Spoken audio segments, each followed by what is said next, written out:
संत रविदास सर्वोच्च नामों में उनकी गिनती होती है। पूरा ही उत्तर भारत उनको एक समाज सुधारक, एक आध्यात्मिक गुरु के रूप में उच्चतम स्थान देता है। और बहुत रूढ़िवाद से ग्रस्त था तब का भारत, आज भी है, पर तब स्थिति और बुरी थी। वैसे समय पर ये स्थान हासिल कर पाना ये बिल्कुल आसान नहीं रहा होगा। जन्म से वे उच्च कुल के नहीं गिने जाते थे।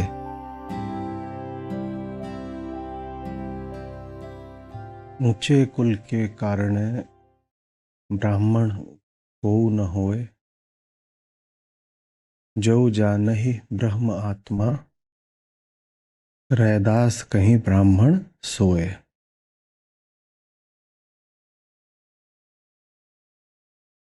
इतनी सरलता से और कितनी बारीकी से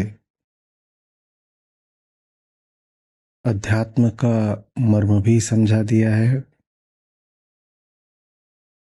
और अध्यात्म में जो बाधा आती है, जो चीजें नकली अध्यात्म, नकली धर्म बनकर खड़ी हो जाती हैं, उनके विरुद्ध चेता भी दिया है और उन्हें अस्वीकार भी कर दिया है। जो जाने ब्रह्म आत्मा,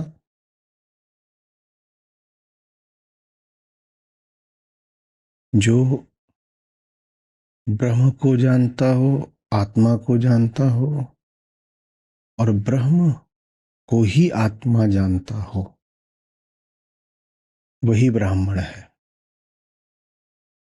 जाति से नहीं, नाम से नहीं, अतीत से नहीं, शरीर से नहीं, चेतना से ही किसी व्यक्ति का स्थान निर्धारित होता है।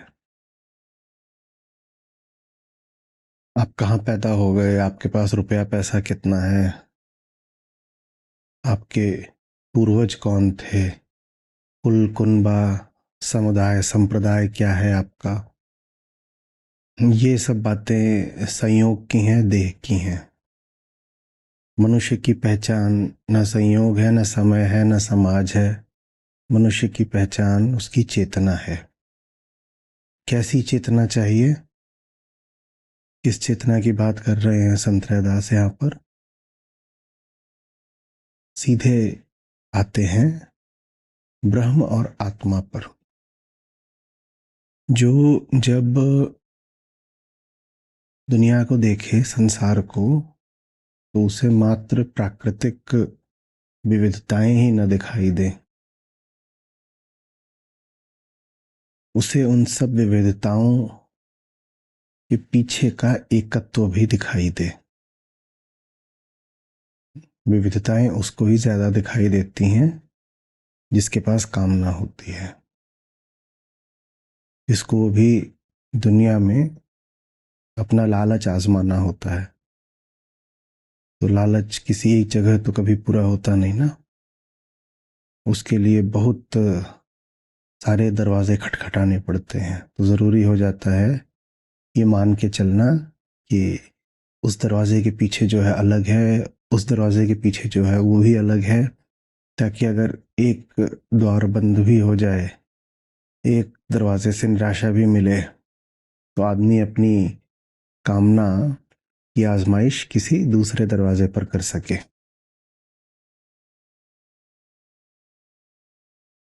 दुनिया में एकत्व का दिखाई देना और देखने वाले की दृष्टि का शुद्ध होना, ये फिर साथ साथ चलेंगे।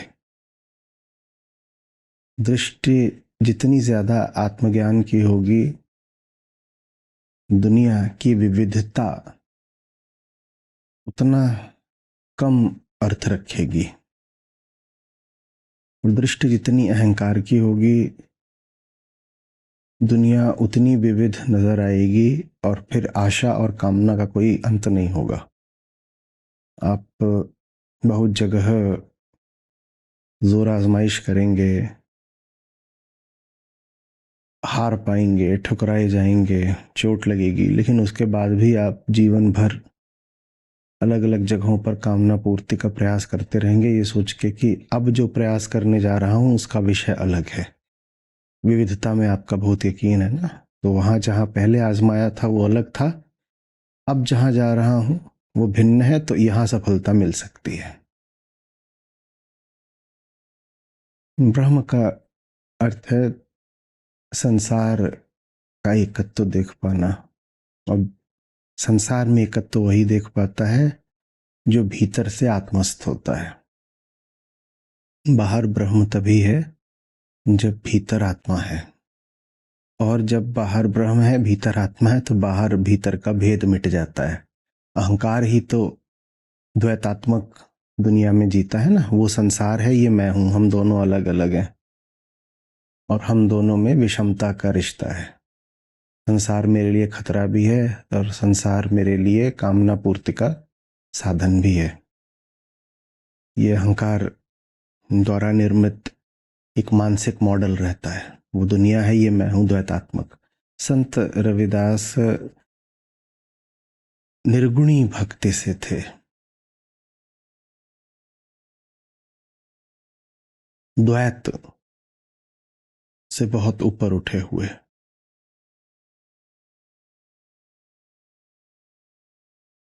उनका उपास्य अद्वैत है।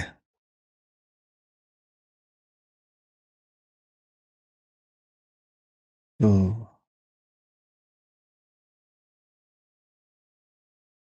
जो जाने ही ब्रह्म आत्मा, जिसने ब्रह्म और आत्मा को जान लिया और दोनों को एक ही जान लिया कि ब्रह्म ही आत्मा है, वही ब्राह्मण है। जो ऊंची से ऊंची बात है उसको सामाजिक सरोकार के साथ पिरो दिया है। अद्वैतवाद का उच्चतम सिद्धांत, और उसका प्रयोग कर रहे हैं सामाजिक कुरीति के खंडन के लिए। ऐसे हैं संत रविदास, तभी उनकी वाणी आदि ग्रंथ में स्थान पाती है। भक्ति काल के सर्वोच्च नामों में उनकी गिनती होती है। लगभग पूरा ही उत्तर भारत उनको एक समाज सुधारक, एक आध्यात्मिक गुरु के रूप में उच्चतम स्थान देता है। और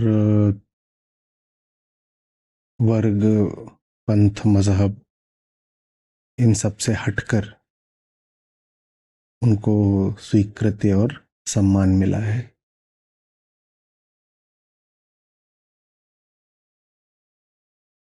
आसान नहीं रहा होगा। 14वीं, 15वीं, 16वीं शताब्दी का समय, और बिल्कुल ठीक ठीक पता नहीं चलता है उनकी जन्मतिथि के बारे में, पर लगभग मोटे तौर पर यही समय है। 14वीं से 16वीं शताब्दी के बीच में अनुमान लगाया जाता है। और बहुत रूढ़िवाद से ग्रस्त था तब का भारत, आज भी है, पर तब स्थिति और बुरी थी। वैसे समय पर ये स्थान हासिल कर पाना कि समाज के जो सबसे ऊंचे लोग हों, चाहे ज्ञान से और चाहे परंपरा से, वो भी आपके आगे आकर झुकें, ये बिल्कुल आसान नहीं रहा होगा। जन्म से वे उच्च कुल के नहीं गिने जाते थे, कर्मकार समाज से थे, पर चेतना ने उन्हें आध्यात्मिक क्षेत्र में जो उच्चतम स्थान हो सकता है वहां पर बैठाया है। उनका जो साहित्य है वो उच्चतम कोटि का है। साधारण जो लोक व्यवहार होता है उसमें एक दूसरे को नसीहत देने के लिए भी उनकी वाणी का, दोहों का, छंदों का इस्तेमाल होता है। और अगर जो सबसे गूढ़ गुह्य रहस्य होते हैं अध्यात्म के, उनका भी प्रतिपादन करना हो तो भी आप संत रविदास के पास जा सकते हैं और आपको निराशा नहीं मिलेगी। वैसे ही एक और उनका सुंदर वक्तव्य लेता हूं। माला तिलक हाथ जप माला, जग ठगने को स्वांग बनाया, मारग छाड़ कुमारग ओहके, साची प्रीत बिन राम न पाया। संत रविदास हैं। हमें संत कबीर याद आ जाते हैं।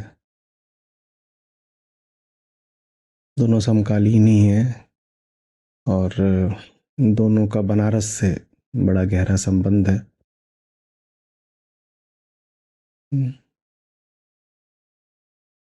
माला तिलक पहनी मन माना, लोगन राम खिलौना जाना। ये संत कबीर है। वही बात यहाँ संत रविदास कह रहे हैं। तो विद्रोही तेवर देखिए, साची प्रीत बिन राम न पाया। वास्तविक प्रेम जिसमें अहंकार अपने आप को नहीं बचाता बल्कि स्वयं को देखकर समझ जाता है कि अगर खुद को मिटा करके राम मिल सकते हैं। राम से यहाँ पर अर्थ है मुक्ति, या वही आत्मा ब्रह्म जिसकी अभी बात करी। यदि स्वयं का सौदा करके मुक्ति का आनंद मिल सकता है तो ये बड़े मुनाफे का सौदा है।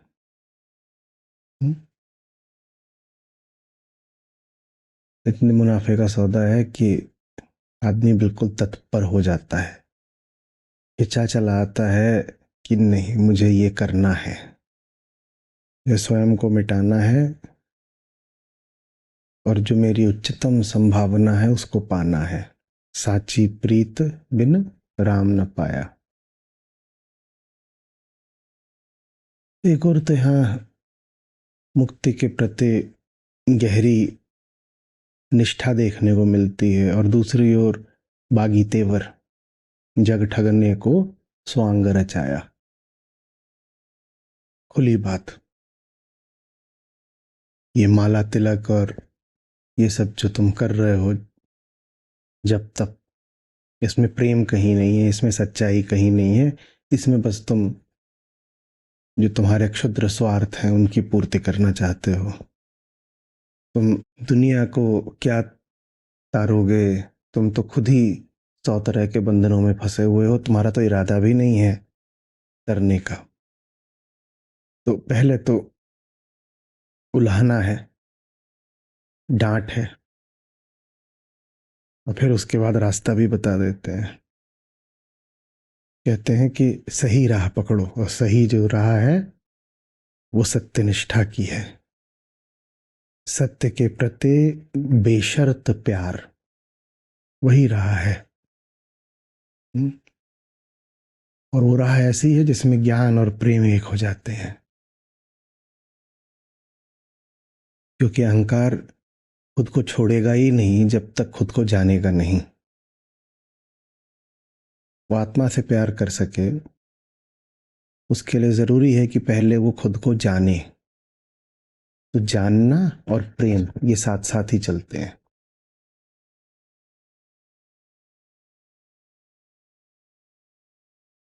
साधना के जो सब बाहरी रूप होते हैं, माला, तिलक, हाथ, जपमाला, इन सब के प्रति उपेक्षा की दृष्टि, इनसे कुछ नहीं होना है। ये कितना भी तिलक धारण करते रहो और हाथ में माला फेरते रहो, इससे नहीं होगा। भीतरी बात होनी चाहिए, सचमुच दिल अपने ही सीमित दायरे की जगह आकाश जैसी मुक्ति के लिए धड़कना चाहिए, तब बात बनती है। जन्म जात मत पूछिए, का जात अरुपात, रैदास पूत सब प्रभु के, कोई नहीं जात कुजात। तो फिर वही असाधारण गहराई और अवाक कर देने वाली सरलता। रैदास पूत सब प्रभु के। अब अद्वैत वेदांत में किसी सगुण ईश्वर की कोई परिकल्पना नहीं होती है। प्रकृति सगुण है, और यदि आप ब्रह्म पर सगुणता को आरोपित करो तो इसको माया कहते हैं। तो क्या कह रहे हैं यहाँ पर संत रैदास? बड़ी गहरी बात कह रहे हैं। कह रहे हैं प्रकृति ही है और सब इसी से उठते हैं। तो जात माने जन्मा हुआ, जिसका जन्म हुआ हो उसको कहते हैं जात। कह रहे हैं जब सबकी माँ एक है तो सबका फिर जन्म अलग अलग कैसे माना जा सकता है? ऊपर और नीचे की श्रेणियां कैसे स्थापित की जा सकती हैं? तो मात्र नैतिक आधार पर ही वे वर्ण का या जाति का खंडन नहीं कर रहे हैं। बहुत गहरे दार्शनिक और सैद्धांतिक आधार पर वो कह रहे हैं कि सब अलग अलग कैसे हो सकते हो, सब इसी मिट्टी से उठे हो। ये प्रकृति ही सबकी माँ है, पूत सब प्रभु के, बच्चे सब प्रकृति के। तुम सब अलग अलग कैसे हो गए? एक ही तुम्हारी प्रजाति है। जहां तक देह की बात है, एक ही देह है तुम्हारी और एक ही माँ है। हाँ, अंतर व्यक्ति और व्यक्ति के चुनावों में आ सकता है। ठीक वैसे जैसे घर में दो बच्चे पैदा हुए हों, उनके जन्म में अंतर नहीं है पर उनके जीवन में अंतर हो सकता है। वो जीवन में कैसे चुनाव करते हैं, उनकी चेतना का क्या स्तर है, अपने ही द्वारा निर्धारित किया जाता है ना। चेतना का अर्थ ही है चुनाव। तो हम कहाँ तक उठ पाते हैं वो हमारे फैसले की बात होती है। तो कहाँ पर आपका फैसला है वो भी रविदास बता देते हैं। कहते हैं वही, जो जाने ब्रह्म आत्मा, रविदास उसको ब्राह्मण मानते हैं। तो अंतर है, दो मनुष्यों में अंतर आएगा उनके ज्ञान के स्तर से। और ज्ञान संयोग की बात नहीं होती है, ये बाहरी ज्ञान की बात नहीं कर रहे हैं, सूचना की बात नहीं कर रहे हैं। आप कहीं स्कूल कॉलेज पाठशाला वगैरह में क्या सिखाते उसकी बात नहीं कर रहे हैं, आत्मज्ञान की बात कर रहे हैं। और वो पूरी तरह से व्यक्ति का चुनाव होता है, क्योंकि उसे कीमत चुकानी पड़ती है ना। कोई चुनता है कि हाँ खुद को जानूंगा, और खुद को जानने पर जो कष्ट होता है उसको स्वीकार करूंगा, खुद को जानने पर जो कुछ छूटने लगता है उसको छूटने दूंगा। यही कीमत होती है जो चुकानी पड़ती है। तो कोई वो कीमत चुकाने को तैयार होता है, कोई नहीं तैयार होता है। ये सबका अपना अपना फैसला होता है। तो कौन ये फैसला कर रहा है, कौन ये फैसला नहीं कर रहा है, इसके आधार पर लोग अलग अलग हो सकते हैं, लेकिन जन्म के आधार पर कोई अलग अलग नहीं हो सकता। तो क्या व्यक्तियों की श्रेणी में अंतर होता है? बिल्कुल होता है, पर जन्म जात कुल से नहीं होता, चेतना के स्तर से होता है। क्या चेतना भी जन्म द्वारा निर्धारित होती है? नहीं, बिल्कुल नहीं। चेतना पूरी तरीके से व्यक्ति का अपना चुनाव होती है। तो आप कितने ऊंचे रह गए जीवन में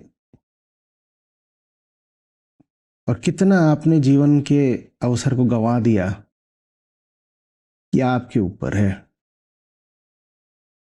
तो एक और तो इंसान और इंसान में अंतर होता है, और दूसरी ओर वो अंतर स्वयं आपके द्वारा निर्धारित होता है। जन्म द्वारा नहीं निर्धारित होता, संयोग द्वारा नहीं निर्धारित होता, लिंग द्वारा नहीं निर्धारित होता, खाल के रंग द्वारा नहीं निर्धारित होता, किसी भी संयोगिक तत्व द्वारा नहीं निर्धारित होता, किसी भी सामाजिक कारक द्वारा नहीं निर्धारित होता, लेकिन फिर भी अंतर होता है। एक आम आदमी जो आम जिंदगी की भूल भुलैया में भटकना, लिप्त रहना स्वीकार कर चुका है, उसमें और संत रविदास के स्तर में तो अंतर है ही। और उस अंतर को चुना गया है, वो अंतर थोपा नहीं गया है, वो अंतर बलात् नहीं है, जबरदस्ती नहीं है। कोई चुनता है कि हाँ मुझे मुक्ति प्यारी है, आज़ादी प्यारी है, मैं दाम चुकाऊंगा। मुफ्त नहीं मिलती है मुक्ति, दाम चुकाऊंगा। और कोई कहता है नहीं नहीं नहीं, मुझे तो बंधनों का सौदा ही ज्यादा अच्छा लगता है। आपका फैसला है। हुँ? संतों का काम होता है आपको बार बार प्रेरित करते रहें कि आप सही फैसला लें। संत रविदास उस कोटि के उच्चतम संतों में से एक है।